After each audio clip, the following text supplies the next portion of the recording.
Ladies and gentlemen, people treat you how you teach them to. That's the raw truth, and it's one most people don't want to hear because it puts the responsibility squarely on your shoulders. But if you're serious about putting an end to being disrespected, this is where it starts.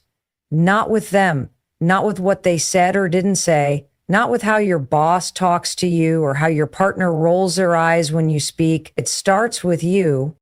Every time you stay silent when someone crosses a line, you're teaching them that line doesn't matter. Every time you laugh off a backhanded comment or let a toxic friend dump their negativity on you without pushing back, you're saying, this is okay with me. And the truth is, people are not mind readers. They're observers. They pick up on what you allow. They notice when you don't stand up for yourself. And slowly, without meaning to, they start to believe that maybe you're okay being treated that way. You're not. But here's the deal. Your actions speak way louder than your words. You can tell someone you don't like the way they talk to you, but if you keep coming back, if you keep entertaining the conversation, if you keep playing along, you're showing them that your boundaries are just suggestions, not rules. Think about any relationship where disrespect has become a pattern. It didn't start that way. Disrespect rarely shows up on day one. It creeps in. Someone makes a joke at your expense, you let it go. They interrupt you repeatedly, you stay quiet. They show up late, ignore your feelings, dismiss your concerns, and you make excuses for them. You do it because you're trying to keep the peace, or because you don't want to rock the boat, or maybe because you're hoping they'll just stop. But they don't. Why would they? You've taught them that you'll take it. Now, here's where the shift begins. You have to start retraining people on how to treat you, and that starts with retraining yourself. You have to raise your standards, not just in what you expect from others, but in what you expect from yourself. You've got to get clear on what's okay and what's not. And then, this is the hard part, you have to act on it every single time. You don't have to yell. You don't have to argue. You don't have to give a TED talk on boundaries. All you have to do is stop engaging with behavior that disrespects you. When someone talks down to you, you stop the conversation. When someone tries to manipulate you, you call it out or walk away. When someone keeps showing up with drama or disrespect, you stop giving them your energy, period. This is where your power lives, in your choices, in what you tolerate, in what you reinforce. The people around you will learn very quickly that you're not available for disrespect, but only if you're consistent. The first time you hold a boundary, people might be surprised. They might push back. They might get defensive. That's okay. That's part of the process. You are no longer playing the same role in their life. And that shift makes people uncomfortable. But it's not your job to manage their discomfort. It's your job to protect your peace. You have to be willing to lose people who don't respect you in order to find the ones who do. And I know that's scary. I know the idea of walking away, of confronting someone, of not being liked. It can feel overwhelming. But let me ask you this. How much longer are you willing to shrink yourself to avoid conflict? How much more of your time and energy are you going to hand over to people who don't value you? You are not here to be liked by everyone. You are here to respect yourself so fiercely that the only people who stick around are the ones who rise to meet your level, the ones who see your strength, your value, your integrity, and treat you accordingly. Respect isn't something you demand. It's something you command by the way you show up, by the way you speak, by the way you carry yourself, and most of all, by what you allow. People will always test the line. That's human nature. But when you consistently show them that you know your worth and you won't settle for less, they stop testing. They step up or they step out. Either way, you win. Boundaries are not walls. They're not about shutting people out or cutting everyone off. They're about protecting your energy, your peace, your time, and your values. They are the rules you set for how people are allowed to treat you, speak to you, and interact with you, and you are the only one responsible for enforcing them. Think of boundaries like doors with locks. Not everyone gets to walk in. Not everyone gets access to your inner world, your thoughts, your time, or your emotions. And just like with a locked door, you decide who gets a key. But too many of us leave that door wide open, hoping people will be respectful, hoping they'll just know what's okay and what's not. That's not how this works. No one knows where your boundaries are unless you clearly set them, and even then, they'll test them. Not because they're bad people, but because human beings are wired to push limits. That's why your job is not just to draw the line, but to hold the line. Every time. The problem is many people confuse boundaries with rejection.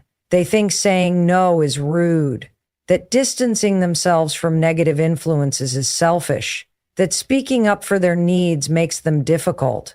But setting a boundary is none of those things. It's an act of self-respect. It's saying, this is who I am, this is what matters to me, and this is how I expect to be treated. It's not about controlling others. It's about controlling your space. And here's something people don't tell you. People who benefit from your lack of boundaries are the ones who will resist them the most. They'll call you too sensitive or say you've changed. Of course you have. You've decided you're no longer available for disrespect, manipulation, or one-sided relationships. That's growth. And growth is uncomfortable. Not just for you, but for the people who have gotten used to the old version of you. Let them be uncomfortable. That's not your job to fix. Now let's talk about what healthy boundaries actually look like. A boundary can be as simple as deciding not to answer work emails after 7 p.m. It can be choosing not to engage in conversations that drain you or make you feel small. It can be saying no to events you don't want to attend, or cutting off contact with people who are emotionally abusive. These aren't dramatic moves. These are necessary ones, because every time you reinforce a boundary, you're telling the world, I value myself. And listen, this doesn't mean you have to be cold, distant, or confrontational. In fact, the most effective boundaries are clear and kind. You can say, I'm not comfortable with that, or I don't have the capacity for this conversation right now. You don't need a long explanation. You don't owe anyone a justification. A boundary is a complete sentence. You don't need to argue. You don't need to convince. You just need to be firm. What makes boundaries hard is not setting them. It's dealing with the reaction when you do. People might guilt trip you. They might say you're overreacting. But here's the truth. Their reaction is not your responsibility. Your responsibility is to take care of yourself, to protect your peace, and to make sure that the relationships in your life are built on mutual respect, not obligation, guilt, or fear. The people who truly respect you, they will honor your boundaries. They may not get it right immediately, but they'll listen, they'll adjust, they'll care enough to meet you where you are. And the ones who don't, let them go. You're not here to make everyone comfortable. You're here to live a life that's aligned with who you really are. When you start setting boundaries, something powerful happens. You stop chasing validation. You stop waiting for people to treat you right. You stop explaining yourself over and over again. Instead, you walk into every room with clarity, with self-respect, with quiet confidence. You know what you stand for, and that changes everything. Because when people realize you won't tolerate being disrespected, they either step up or they step out. And either way, you're no longer losing sleep over things that are outside of your control. You're no longer exhausted from managing everyone else's feelings. You're no longer shrinking yourself just to fit into someone else's comfort zone. You're standing tall, you're leading yourself, and most importantly, you're finally giving yourself the respect you deserve. When that happens, the world around you starts to reflect it back. Not because you demanded it, but because you embodied it. And that's the power of boundaries. Confidence is not something you're born with, it's something you build. And the truth is, most people are waiting around for confidence to show up before they take action. But it doesn't work that way. Confidence isn't the cause of action, it's the result of it. You don't feel confident first and then speak up in the meeting. You speak up in the meeting, your voice shakes a little, and afterward you realize, wait, I survived that. That's how confidence grows. Too often we confuse confidence with being loud or extroverted or having all the answers. That's not confidence, that's performance. Real confidence is quieter. It's a knowing. It's showing up even when you feel scared, even when you doubt yourself, even when your hands are shaking and your heart is racing, because you've made a decision that your voice matters, that your needs matter, that you matter. Confidence begins with self-respect, and self-respect is built on the decisions you make every single day, especially the ones no one sees. It's waking up and doing what you said you'd do. It's taking care of your health. It's keeping your promises to yourself. Every time you follow through on a commitment, you reinforce the belief that you can trust yourself. And that trust, that's the root of real confidence. You can't feel good about yourself if you constantly abandon yourself. If you let people walk all over you, if you silence your opinions, if you shrink to make others comfortable. Confidence can't grow in an environment where you keep betraying your own values just to be accepted. That's not confidence, that's survival. And eventually it drains you. The shift happens when you stop outsourcing your self-worth, when you stop waiting for permission, when you decide that your value is not up for negotiation, that you don't need everyone to agree with you, that you can handle someone being disappointed in you and still feel strong in who you are. Confidence is built in those moments when you choose yourself over people-pleasing, when you choose action over fear, when you choose courage over comfort. Let me be clear, confidence isn't about having all the answers. It's about being willing to show up, even when you don't. It's about trusting that whatever happens, you can figure it out. That even if you fail, you'll get back up. That even if it's messy, you'll learn. This mindset, this decision to act despite uncertainty, is how you train your brain to stop defaulting to self-doubt and start leaning into belief. And yes, confidence can be uncomfortable because it forces you to face your fears. It forces you to risk judgment. It forces you to stop hiding. But comfort is not the goal. Growth is. And you cannot grow if you keep choosing what feels safe over what makes you strong. The world doesn't give confidence to people who sit on the sidelines. It gives it to the ones who are willing to step into the game, get knocked down, and keep moving forward. You gain confidence by doing the hard things, by having the difficult conversation, by saying no, by showing up when it would be easier to disappear. Every one of those moments adds another brick to the foundation of your self-belief. And here's the best part. Confidence is contagious. When you walk into a room with the energy of someone who knows their worth, not someone who's arrogant or fake, but someone who is grounded, clear, and unapologetic, it shifts the energy around you. People feel it, they respect it, and they respond to it, not because you're trying to impress them, but because you've stopped needing to. Confidence isn't about being the best, it's about being real, being present, owning your story, standing in your truth without needing to explain or defend it. And that kind of confidence, that's earned. That's built moment by moment, choice by choice, day by day. So stop waiting. Stop telling yourself you're not ready. You are. You become confident by being courageous. You become confident by taking that step before you feel ready.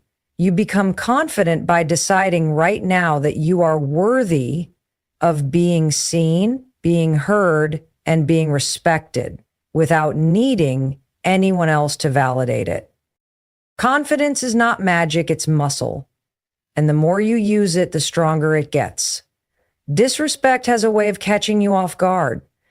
It sneaks in through tone, through timing, through subtle digs that leave you questioning if what just happened actually happened. And the moment you feel that sting, that moment right before you react, is where your power lives. It's in the pause. The power of the pause is one of the most underrated tools when it comes to earning respect and never letting someone treat you like you don't matter again. When someone disrespects you, your first instinct is usually emotional. Maybe it's anger, maybe it's embarrassment, maybe it's fear. And in that surge of emotion, it's easy to snap, to defend, to freeze, or to say something you'll later regret. But when you learn to pause, just for a few seconds, you shift from reacting to responding. And that shift changes everything. The pause is a moment of self-leadership. It's not weakness, and it's not passivity. It's control. It's confidence. It says, I'm in charge of how I handle this. And when you stop reacting impulsively to every rude comment or triggering situation, you stop giving your power away. You stop letting other people dictate the energy you bring to a room. Let's get practical. Say someone interrupts you in a meeting. Again, you feel your heart rate spike, your face flushes, you want to snap. Instead, pause, breathe, give yourself just a beat, and then say calmly, I wasn't finished speaking. That moment of pause gave you time to gather yourself, to speak with clarity, and to model the kind of presence that commands respect. Now, this takes practice because we live in a world that pushes us to respond instantly. Social media, emails, text messages, everything moves fast. But just because someone demands your attention doesn't mean they deserve your immediate reaction. The more you train yourself to pause, the more thoughtful your responses become. You stop living on emotional autopilot and start showing up with intention. And the beauty of the pause is that it works in every situation. Conflict with a friend, pause before you lash out. Criticism from your boss, pause before you internalize it. Passive-aggressive comment from a family member, pause before you take the bait. That space gives you room to decide, what do I stand for? How do I want to handle this? What version of myself do I want to show up as right now?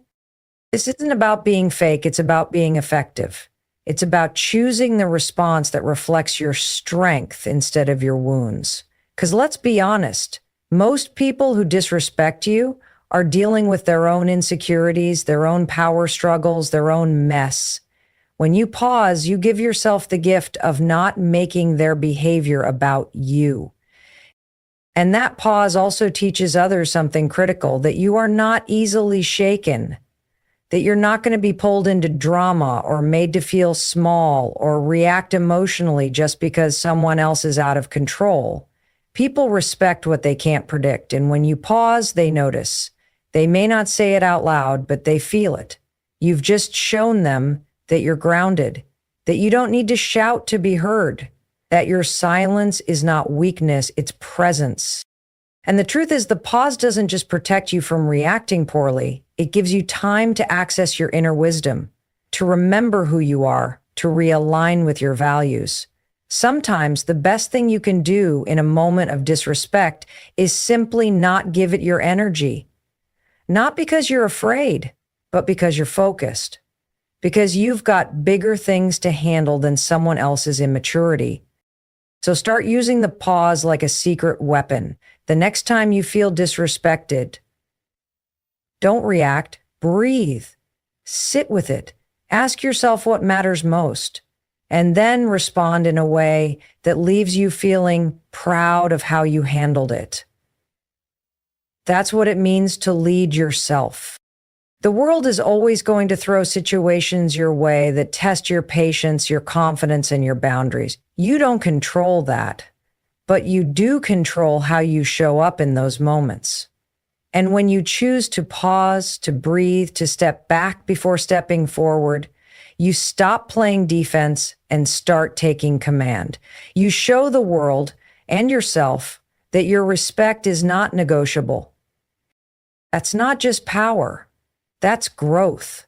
And that's how you start living like someone who demands respect without ever having to raise your voice to get it. What you say about yourself, out loud and in your head, shapes the way the world sees you. That's the truth most people don't understand. You teach others how to treat you, not just through your actions, but through your language. The way you speak about yourself is a reflection of your self-worth, and people pick up on it whether they realize it or not. If you speak with hesitation, if you downplay your strengths, if you constantly make jokes at your own expense or second-guess yourself in every sentence, people start to believe that's how you see yourself. And if you don't respect your voice, why should they? You have to stop speaking about yourself like you're not in the room. Stop talking yourself down to make others feel comfortable. Stop using phrases like, I'm just, or sorry, but, or this might sound stupid, but. Because every time you do that, you chip away at your credibility. You're unintentionally telling people, don't take me seriously, and they won't. Language is power. It sets the tone before you even finish your sentence. If you speak with uncertainty, you'll be treated with uncertainty. But if you speak with conviction, even if your voice shakes, you send a signal that you believe in what you're saying, that you believe in yourself. And that belief, that's contagious. Think about the people you admire, the ones who command attention when they speak. They're not necessarily the loudest, the smartest, or the most experienced. What they have is clarity, certainty. They speak as though their words matter, because to them they do. And that's where it begins for you, too. Your words have to matter to you first. Start by paying attention to the language you use every single day. When someone gives you a compliment, do you dismiss it? Do you say, oh, it was nothing, or I got lucky? That might feel humble, but it's actually a missed opportunity to affirm your own value. A simple thank you, I worked hard on it, carries a completely different energy. You're not bragging, you're owning your effort. Or when you're in a room and asked for your opinion, do you downplay it? Do you say things like, this might not make sense, but, or I'm probably wrong, but. That kind of language trains people to ignore you. It tells them not to listen. Instead, speak directly. Here's what I think, or this is what I've noticed. Stand by your insight. Your words deserve to take up space. But it goes deeper than just what you say to others. It's about what you say to yourself. The conversations in your mind shape the way you carry yourself. If you constantly say, I'm not good enough, I always mess things up, or they're better than me, that becomes your inner script, and eventually it becomes your reality. Your self-talk has to start reflecting the respect you want from others. You can't bully yourself in your head all day and expect people to see you as confident. You have to rewrite the script. Start with simple shifts. Change I can't to I'm learning how. Change I'm not good at this to I'm getting better every time. Change they're way ahead of me to their journey is different, but I'm still moving forward. These aren't just motivational phrases. They're tools to reshape your mindset. And a strong mindset speaks louder than any title, credential, or background. It's also important to remember that silence speaks too. If you stay quiet in moments when your voice should be heard, when someone disrespects you, when a boundary is crossed, when your values are questioned, you're sending a message that your voice doesn't matter. And it does. You don't need to have the perfect words. You just need to speak with honesty and intent. The way you speak is one of the most powerful forms of self-leadership you have. When you communicate with clarity, with purpose, and with confidence, you give others a blueprint for how to engage with you. You show them without needing to shout that you're not to be underestimated, that you're not to be talked over, that your presence matters. And when you start speaking like someone who knows their worth, everything changes. People will listen more closely. They'll think twice before crossing a line, not because you demanded respect, but because your presence earned it. You've got to be the first person to speak to yourself with the respect you expect from the world. That's where it all begins. And once you do that, once you consistently show up with powerful, intentional language, disrespect won't stick. Because your words will have already set the standard. What you surround yourself with determines what becomes possible for you. It shapes how you think, how you speak, how you act, and most importantly, how you see yourself. You could be the most talented, driven, kind-hearted person on the planet, but if you're spending your time around people who don't respect you, don't support you, or don't see your value, it will eventually wear you down. That kind of environment doesn't just drain your energy, it distorts your sense of self-worth. Let's be clear, the people in your life are either building you up or breaking you down. There is no neutral. Every comment, every joke, every interaction leaves a mark. The question is, are they planting seeds of self-belief, or are they slowly chipping away at your confidence? Are they encouraging your growth, or keeping you stuck where you are because they're afraid to grow themselves? Respect is contagious, so is disrespect. If the people you hang out with constantly interrupt you, ignore your boundaries, dismiss your ideas, or minimize your accomplishments, that behavior becomes normalized. You begin to tolerate it, you begin to expect it, and then you start wondering if maybe you deserve it. That's how powerful your circle is. It has the ability to either validate your greatness or validate your self-doubt. You have to start auditing your circle like your life depends on it, because it does. Your mindset, your habits, your goals, your peace, all of it is influenced by the people closest to you. And if someone's energy feels off, it probably is. If you leave a conversation feeling smaller than when you entered it, pay attention. That's a red flag. It doesn't mean they're a bad person, but it might mean they're not right for the version of you that you're becoming. Now, this doesn't mean you go out and cut everyone off. This is about boundaries, not abandonment. But it does mean you start being intentional. You start choosing who gets access to your time, your energy, your heart. You stop chasing people who make you question your worth. You stop pouring into relationships that never pour back. And you stop confusing history with compatibility. Just because someone's been in your life for a long time doesn't mean they belong in your future. And here's something powerful. When you level up your environment, you level up your identity. When you're around people who are confident, kind, focused, and respectful, you start rising to that standard. You start seeing what's possible. You start acting like someone who deserves to be in rooms where respect isn't earned by shouting, but by showing up with clarity and purpose. You begin to mirror the energy you're surrounded by. This is why finding your people matters. The ones who challenge you without belittling you, the ones who hold you accountable without tearing you down, the ones who listen when you speak and believe in your vision even when it's still messy. Those people don't just make life better, they make you better. And sometimes you won't find them until you've cleared space by walking away from the ones who no longer align with who you're becoming. Letting go of toxic or one-sided relationships isn't easy, but what's harder is staying in them and slowly losing yourself in the process. You deserve to be around people who see you clearly, who celebrate your growth, who hold your name with respect even when you're not in the room. You deserve to be in spaces where you don't have to shrink to fit in. And here's the truth. When you finally draw that line, when you start protecting your space and surrounding yourself with people who elevate you, everything changes. Your standards rise, your energy improves, your confidence grows.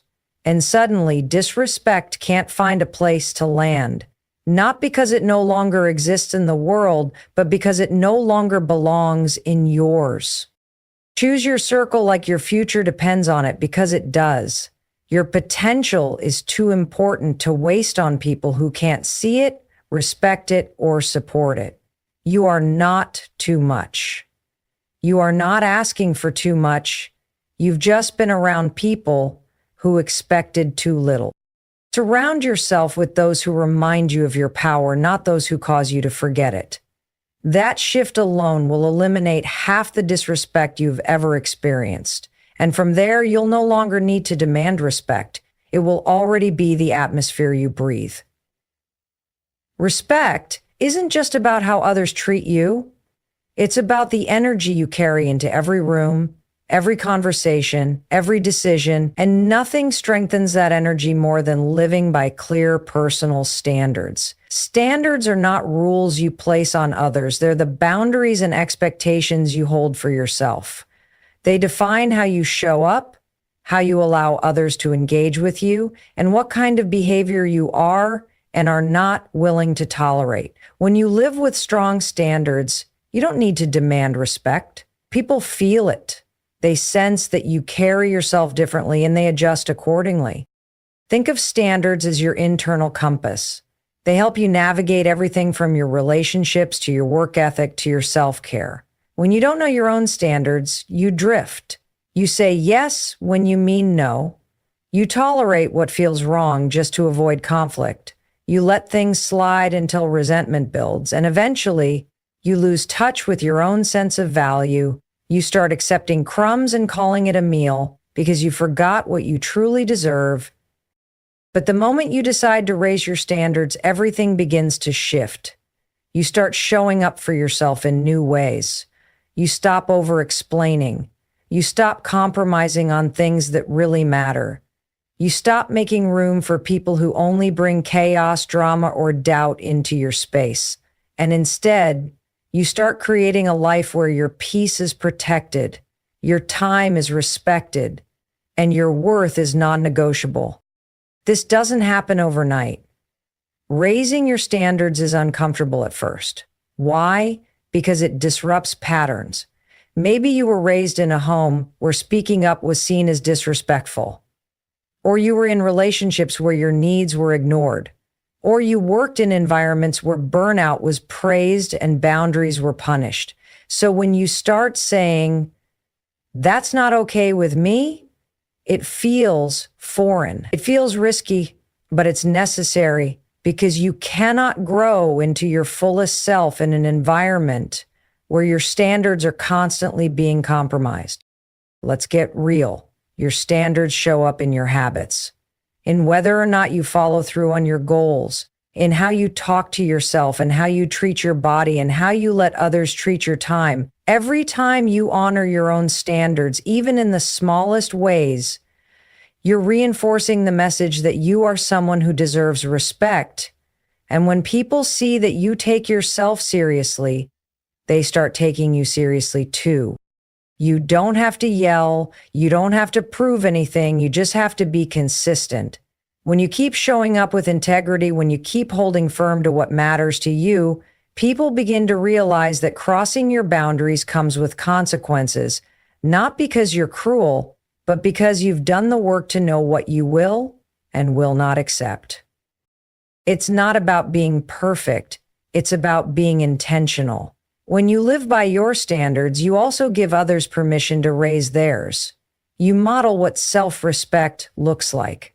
And not everyone will like it. Some people will be uncomfortable. They'll call you too much or say you've changed. That's okay, let them. You're not here to make everyone comfortable. You're here to live a life that reflects your truth. And the incredible thing is, the more you raise your standards, the less tolerance you'll have for anything less. Disrespect won't shake you because it won't even get close. The people who aren't aligned with your values will naturally fall away, and the ones who rise to meet your energy, they'll stick around not because you demanded it, but because your presence sets the tone. So ask yourself, what are my standards in relationships, in communication, in health, in how I spend my time? And if the answer is unclear, that's your starting point. Define them, write them down, revisit them often. Your standards are your foundation. Build them strong, and everything else will rise with them. You don't get what you want, you get what you tolerate. And when you start holding yourself to a higher standard, the world has no choice but to follow your lead. That's how you stop being disrespected, not through confrontation or control, but by becoming someone whose life demands respect through clarity, consistency, and quiet confidence.